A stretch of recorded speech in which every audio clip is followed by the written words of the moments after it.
तो यहाँ तक हमने समझ लिया लास्ट वीडियो में। अब नेक्स्ट ये है हमारे पास scalar quantity do not follow laws of vector addition. ये आप थोड़ा हायर क्लासेस में पढ़ेंगे या कुछ थोड़ा सा आगे हम पढ़ेंगे तो समझ में आ जाएगा आपको। वेक्टर क्वांटिटीज़ जो होती हैं उनको ऐड करने के लिए कुछ रूल्स होते हैं, उन रूल्स को हम बोलते हैं लॉज ऑफ वेक्टर एडिशन। तो जितनी भी वेक्टर क्वांटिटीज़ होती हैं वो क्या फॉलो करती हैं? They follow laws of vector addition. Scalar quantities जितनी भी होती हैं they do not follow laws of vector addition. ठीक है, अभी तो बस आपको इतना ही समझना पड़ेगा, इसको बाकी समझाने के लिए अभी समय लगेगा मुझे। ठीक है, नेक्स्ट है स्पीड। स्पीड को डिनोट करते हैं वी से, and speed is a scalar quantity मैंने लिखा हुआ है। और क्यों ये स्केलर होगी अब तो आप आंसर कर सकते हैं, because it has only magnitude no direction. Distance को एस से डिनोट करते हैं, एस मतलब स्पीड नहीं, डिस्टेंस को एस से डिनोट करते हैं। और ये डिस्टेंस जो है ये भी स्केलर क्वांटिटी है भाई, क्यों है? Because it has only magnitude and no direction. ठीक। वेलोसिटी को भी वी से ही डिनोट करते हैं, velocity also denoted by V. अभी जो वेलोसिटी जो है ये वेक्टर क्वांटिटी है, क्यों वेक्टर क्वांटिटी है? Because it has both magnitude as well as direction, दोनों चीज़ें इसके अंदर होती हैं। लेकिन फिर ये भी वी से डिनोट करते हैं, इसको भी वी से, तो डिफरेंस क्या होगा भाई, अंतर क्या होगा दोनों में? तो इसके ऊपर हमको ये एरो लगाना पड़ेगा। ये एरो क्या शो करता है? डायरेक्शन। ठीक है, ये एरो डायरेक्शन शो करता है, इसमें डायरेक्शन नहीं है मतलब ये स्केलर। डिस्टेंस को डिनोट करते हैं एस से, और डिस्प्लेसमेंट हिंदी में दोनों का मतलब दूरी ही होता है। ठीक है, अभी हम नेक्स्ट पढ़ने वाले हैं यही। So distance is denoted by S, displacement also by S. एक ये स्केलर है और ये एक वेक्टर है। अब इसमें एरो नहीं है, इसमें एरो है, समझ में आ रहा होगा आपको। मैंने कुछ एग्जांपल यहाँ लिख दिए, और एग्जांपल नोट्स में भी लिखे हैं आपके स्केलर क्वांटिटीज़ के। मास, टाइम, डिस्टेंस, ये तो तीन मैंने समझा दिया आपको। और लिखा हुआ है speed, work, power, energy, charge, area, volume, density, pressure, potential, temperature, etcetera. Vector quantities में भी एग्जांपल लिखे हैं, velocity, acceleration, force, displacement, momentum, weight, electric field, ये सब। ठीक है, तो ये स्केलर और वेक्टर क्वांटिटी बहुत इंपॉर्टेंट है। 3 मार्क्स तक में क्वेश्चन आता ही आता है। ठीक है, ये देखिए ये डिफरेंसेस हैं नोट्स में लिखे हुए हैं, स्केलर क्वांटिटीज और ये वेक्टर क्वांटिटीज। स्केलर में क्या होगा? These are completely specified by their magnitude only. इसमें केवल मैग्नीट्यूड होगा, इसमें मैग्नीट्यूड डायरेक्शन दोनों होंगे। मतलब अगर स्केलर क्वांटिटी को आपको समझाना है, एक्सप्लेन करना है, तो इसमें केवल मैग्नीट्यूड है आपके पास। इसे आपको समझाना है, एक्सप्लेन करना है, तो उसमें मैग्नीट्यूड डायरेक्शन दोनों है। ठीक। अब अगर स्केलर क्वांटिटी को चेंज करना है आपको, तो उसमें केवल एक ही चीज़ होती है, it consist only of magnitude. आप मैग्नीट्यूड को चेंज करिए, उसकी वैल्यू चेंज हो जाएगी, मतलब स्केलर क्वांटिटी चेंज हो जाएगी। अगर 3:15 हो रहा है, उसको चेंज करना है, आपने बोला 3:25 हो रहा है, चेंज हो गया। इसमें डायरेक्शन तो है ही नहीं, तो डायरेक्शन की बात ही नहीं होगी।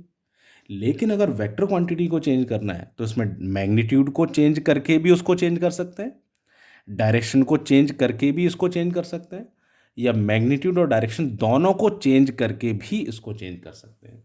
Means vector quantities can be change bye 3 different ways, either by changing their magnitude, और बाय चेंजिंग देयर डायरेक्शन, और बाय चेंजिंग बोथ। आया समझ में? कैसे, हम थोड़ा सा आगे पढ़ेंगे तो क्लियर होगा वहाँ। और ये स्केलर क्वांटिटीज़ को अगर आपको ऐड करना है तो सिंपल अलजेब्रा के रूल से उनको ऐड कर सकते हैं, सिंपल अर्थमेटिक जो होता है। बट वेक्टर क्वांटिटीज़ को अगर हमको ऐड करना है तो उसके लिए हमारे पास लॉज होंगे, इनको बोलेंगे लॉज ऑफ वेक्टर एडिशन। ठीक। तो स्केलर क्वांटिटी की एक और डेफिनेशन आप बना सकते हैं, जो 11th में आपको लिखनी होगी। Those physical quantities that has magnitude and do not follow vector laws of addition are known as scalar quantities. Those physical quantities that has both magnitude as well as direction and follow vector laws of addition are known as vector quantities. ठीक है, clear है ये? Next जो हमको समझना है that is distance and displacement. बहुत simple है डिस्टेंस डिस्प्लेसमेंट। देखिए एग्जांपल से मैं समझाता हूँ। यहाँ पर मैंने एक पॉइंट ले रखा है, ए पॉइंट दिख रहा है आपको, ए पॉइंट। ए पॉइंट के बाद यहाँ एक और पॉइंट है बी, और ए से बी तक का जो डिस्टेंस है वो कितना है, 5 किलोमीटर। ये ऊपर दिख रहा है आपको 5 किलोमीटर। बी से सी तक का जो डिस्टेंस है वो है 10 किलोमीटर, और सी से डी तक का जो डिस्टेंस है वो है 4 किलोमीटर। ठीक है। सपोज आपका ये घर है और ये आपका स्कूल है। You have to go school from home, home से आपको स्कूल तक जाना, और ये रोड बनी हुई है, ये देखिए ये रोड के बीच में मैंने लाइन बना दी है, ये रोड बनी हुई है इस तरह से, ऐसे और ऐसे। ठीक। तो आप तो सड़क से ही जाएंगे, रोड से ही जाएंगे, ए से बी, फिर बी से सी, फिर सी से डी, और आप स्कूल पहुंच गए। वापस आना है तो डी से सी, सी से बी, फी से ए, घर आ गए आप वापस। ठीक है। अब इसमें आपको क्या इंपॉर्टेंट समझना है, ए और डी, आपका घर और स्कूल, इसके बीच में अगर आप स्ट्रेट लाइन ज्वाइन कर देते हैं, एक भले बीच में घर होंगे, यहाँ पर बहुत सारे कुछ और भी होगा, तो ये जो पाथ होगा ये शॉर्टेस्ट डिस्टेंस होगा, बिल्कुल आपके घर और स्कूल के बीच में, ए और डी के बीच में शॉर्टेस्ट डिस्टेंस होगा। ठीक। तो अब डिस्टेंस क्या होगा, डिस्टेंस क्या होगा, एक्चुअल लेंथ ऑफ पाथ। ये एक पाथ है एक्चुअल, इसकी जो लेंथ होगी उसको बोलेंगे हम distance. Actual length of path between initial point and final point, उसको हम क्या बोलेंगे, डिस्टेंस। इनिशियल था ए, फाइनल है डी। ठीक। और डिस्प्लेसमेंट क्या होगा, shortest distance between initial and final point.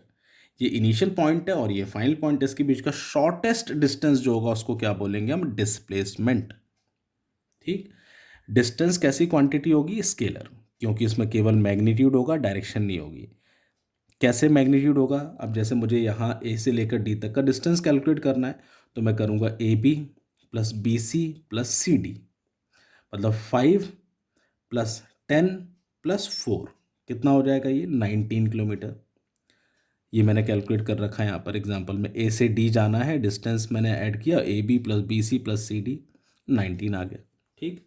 ये actual length of path between initial and final point. अब डिस्प्लेसमेंट मुझे बताना है, डिस्प्लेसमेंट कैसी क्वांटिटी है, वेक्टर क्वांटिटी। क्यों इसको वेक्टर बोल रहा हूँ, क्योंकि इसमें मैग्नीट्यूड तो होगा ही, और साथ के साथ क्या आ जाएगी, इसमें डायरेक्शन भी आ जाएगी। डायरेक्शन कैसे होगी, आप अगर ए से डी जाते हैं, कहाँ से कहाँ जाते हैं, ए से डी, तो भाई डायरेक्शन तो है ना आपकी, ये देखिए ए से डी डायरेक्शन। अब आप बोलेंगे भाई ऐसा तो यहाँ भी था, तो यहाँ ऐसा नहीं था। यहाँ क्यों नहीं था, ए से बी जा रहे हैं तो डायरेक्शन आपकी ए से बी है, फिर जब बी से सी जाएंगे तो डायरेक्शन चेंज हो जाएगी, फिर सी से डी जाएंगे फिर डायरेक्शन चेंज हो जाएगी। Means in case of distance you do not have a specific direction, while in case of displacement you have specific direction, you are moving from A to D, तो ये specific direction है। ठीक। और displacement जो होता है हमेशा कम ही होता है या बराबर होगा किसके, डिस्टेंस के। ठीक। अब प्रैक्टिकल लाइफ में ये कहाँ फॉलो होते हैं, सपोज आपको दिल्ली से सिक्किम जाना है। ठीक। सिक्किम बहुत अच्छी नॉर्थ ईस्ट में जगह है, टूरिस्ट प्लेस है, सिक्किम जाना है, तो करीबन वो 2000 किलोमीटर के आसपास है, वहाँ से 1800 से 2000 के आसपास। तो अगर ट्रेन से जाएंगे तो हमको समय लगेगा, 2 दिन के आसपास हमको लग सकते हैं, क्योंकि ट्रेन ऐसे जाएगी, ट्रेन अपना रास्ता जो एक्चुअल लेंथ है वो इस तरह से जाएगी, तब जाके आप सिक्किम पहुँचेंगे। बट वही चीज़ अगर आप बाय एयर जाते हैं, आप एरोप्लेन से जाते हैं, तो आपको 2 घंटे लगेंगे।